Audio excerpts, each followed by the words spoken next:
Hello there, everybody, and welcome to Pilgrim's Passport. It's good to see you on this Friday.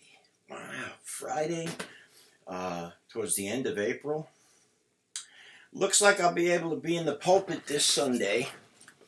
They took out the accoutrements that were inside, and they're going to schedule the implants in the near future. I have to go to a psychiatrist because apparently there are people that have a problem with something that's implanted in their body. Hello.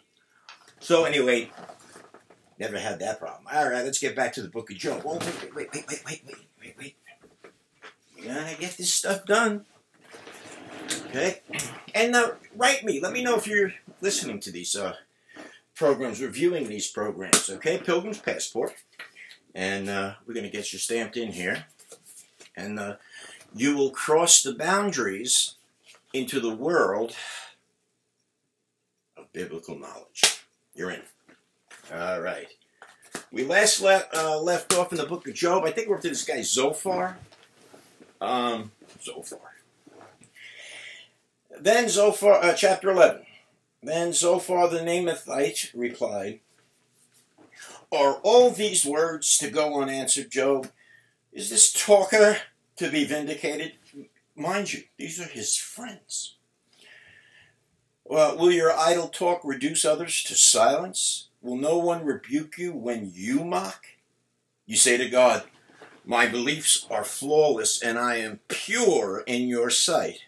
Oh, how I wish that God would speak, that he would open up his lips against you and disclose to you the secrets of wisdom. For true wisdom has two sides." We're talking to an expert here. "Know this, God has even forgotten some of your sin. Can you fathom the mysteries of God? Can you probe the limits of the Almighty? They are higher than the heavens above. What can you do? They are deeper than the depths below. What can you know? Their measure is longer than the earth and wider than the sea.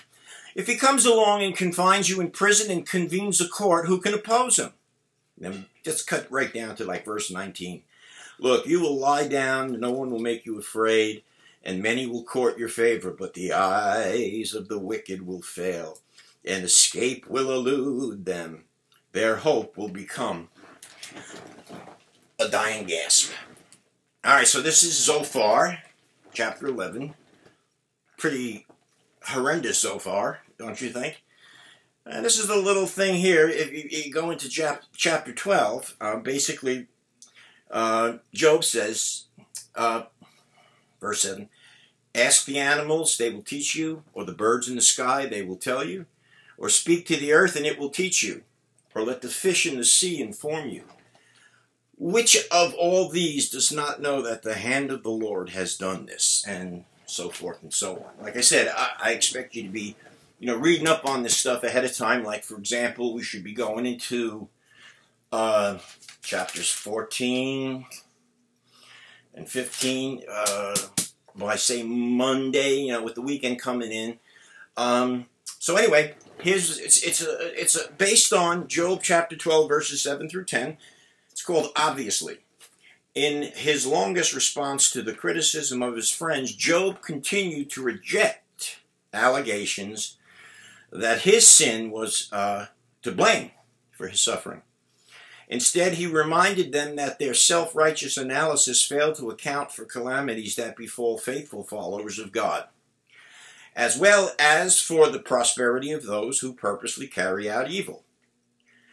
With biting sarcasm, Job challenged his tactless companions to consult the creatures of the earth, who are obviously more aware than them, than the Lord that the Lord ultimately rules over all that transpires on earth. It's funny, in the Museum of Natural History, you can see this particular verse as you walk in. I haven't been there in a long time, but speak to the earth and it will teach you. Even in this liberal-infested society, They got quotes from the scripture. They probably wouldn't do it today, but what are you going to say? In Romans, Paul agreed with Job's supposition about creation's ability to reveal God, reminding New Testament readers that the truth about God's eternal power and divine nature can be understood from nature. The complexity and arrangement of each component in the cosmos, as well as the order and intricacy of the smallest atom, attest to the controlling hand of a purposeful and loving Creator. So clear are his fingerprints that those who claim ignorance of God basically are without excuse. With this knowledge also comes the certainty that no one can approach the Lord, since humanity's flawed nature is starkly inferior to the one whose glory is declared by the heavens, as you want to read Psalm 19.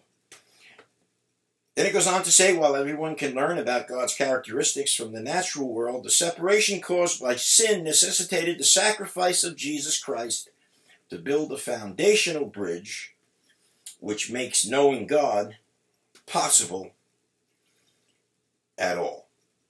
And so Job, basically he responds to this, and if you look at chapters 12 and 13, actually this is a really long one. Like, for example, in chapter 14 in the book of Job, Job is still talking. Mortals born of woman are a few days and full of trouble.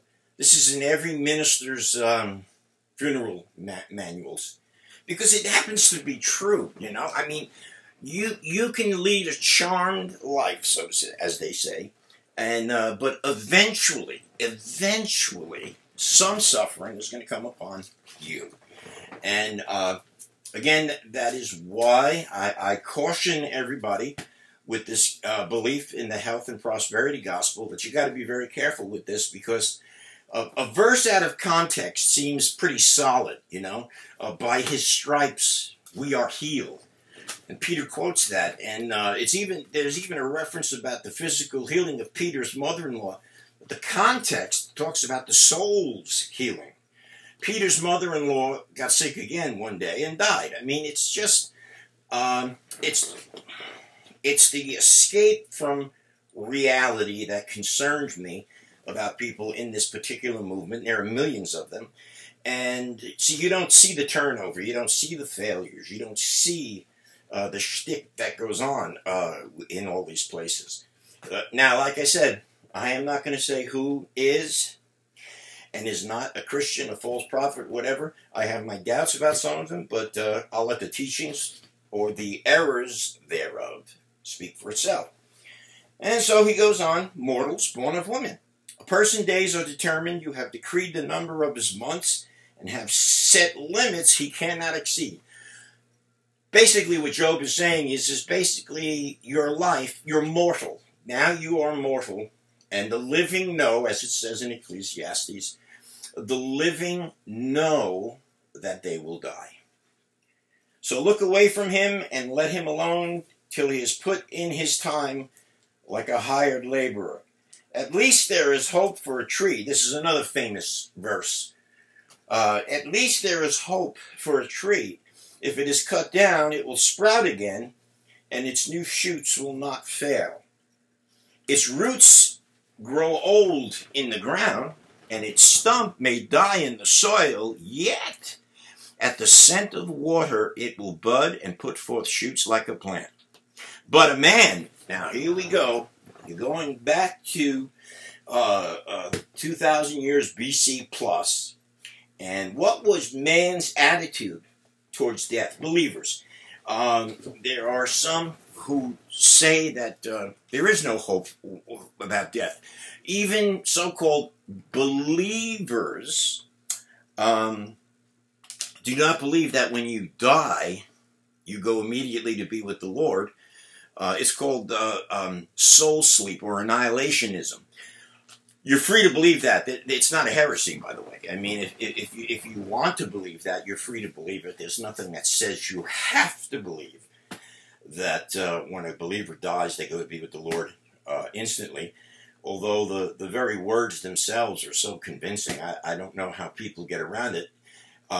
I know what the impetus was. The Church of Rome used purgatory, and that sparked the Reformation because they started to collect money so people's souls can get out of purgatory. First of all, there is no purgatory. I hate to break it to you, but, be that as it may, these situations in various churches where people grow up with beliefs.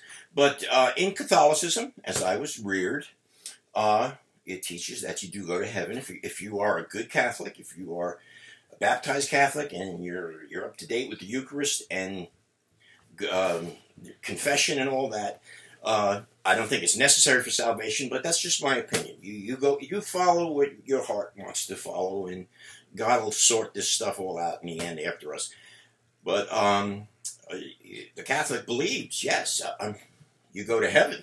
And again, purgatory now is not taught as much as it used to be in my day, when in the 1950s. So the idea of death, what happens after death? Well, if you just want to take the Bible as a whole, basically, if you're not saved, if you're unsaved, you go to hell. That's it. There's Hades. And you wait there. And you wait there for a long, long time. But that's not the end of the journey. You see, when a person who is lost dies, and they wind up in Hades, or in hell, as so-called, their body is still in the grave. And so the general resurrection that is to come, that Jesus talks about in John chapter 5, I believe, as the early church did, will not happen for 1,000 years until after Christ returns. But that's a whole other Bible study, okay? Most of Christianity doesn't even believe that anymore. But the truth of the matter is that Hades, or those who go to hell, go to hell, for whatever reason known to God. We know it as rejecting Jesus Christ, etc. They await the resurrection of their mortal body, which becomes then immortal, and all sorts of descriptions have been given about the lake of fire and the residual effects eternally of swimming in the lake of fire. I don't make light of these things, and I think the judgments of God should be emphasized, that whatever you define it to be, you don't want to be on the wrong side of God's grace. You just don't want to do it. You don't want to do it. But God's love appeals to us more than his threats. More than his threats. John Wesley said more people were won over by the love of Christ. And if the love of Christ doesn't win you over to follow him, what good are God's threats about eternal judgment? And so going back to Job's day, there was a belief that there was an afterlife. And later on, Job does talk again about this. But I remember I read this at my father's funeral. Verse 14. If someone dies, will they live again?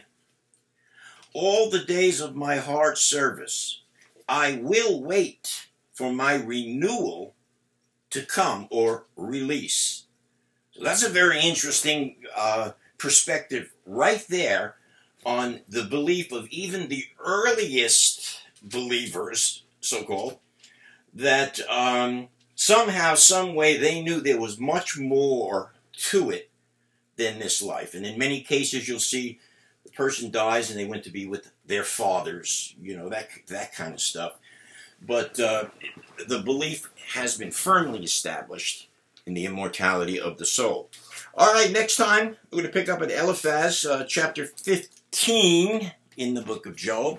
I'll try to get back to you this weekend. It's a little tough because I'm going to try to get in and preach. But we'll be back as soon as possible, and enjoy the studies, and let us know what you think of them. Okay? Let us know what you think. Love you all. See you real soon.